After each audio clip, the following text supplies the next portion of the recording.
ডামুডায় মহান বিজয় দিবস উপলক্ষে উপজেলা বিএনপির জনসভা ও সাংস্কৃতিক অনুষ্ঠান অনুষ্ঠিত হয়েছে। শরীয়তপুর প্রতিনিধি পাঠানো প্রতিবেদন ও ভিডিও চিত্র নিয়ে বিস্তারিত। শরীয়তপুর জেলার ডামুডা উপজেলা বিএনপির উদ্যোগে মহান বিজয় দিবস উদযাপিত হয়েছে। বিশাল জনসভা ও সাংস্কৃতিক অনুষ্ঠান উপজেলা বিএনপি ও সকল সহযোগী অঙ্গ সংগঠন অংশগ্রহণ করেন।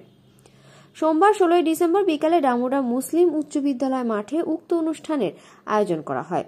অনুষ্ঠানে শরীয়তপুর জেলা বিএনপির সাংগঠনিক সম্পাদক সাইদ আহমেদ আসলাম প্রধান অতিথি হিসেবে উপস্থিত থাকার কথা থাকলেও তিনি বিশেষ কারণে আসতে পারেননি।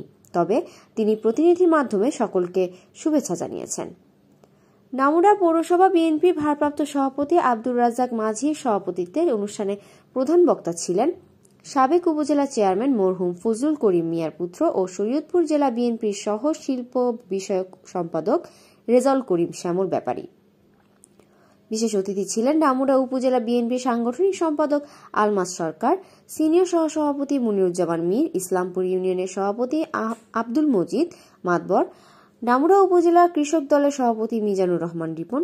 সার্বিক ব্যবস্থাপনায় ছিলেন মাহিনুর সর্দার, মোহাম্মদ লিটন শিকদার, সাব্বির শিকদার, নীরব মীর, জাকারিয়া দুলাল, রাজা ব্যাপারী, বাকের ব্যাপারী, আবু তাহের ব্যাপারী।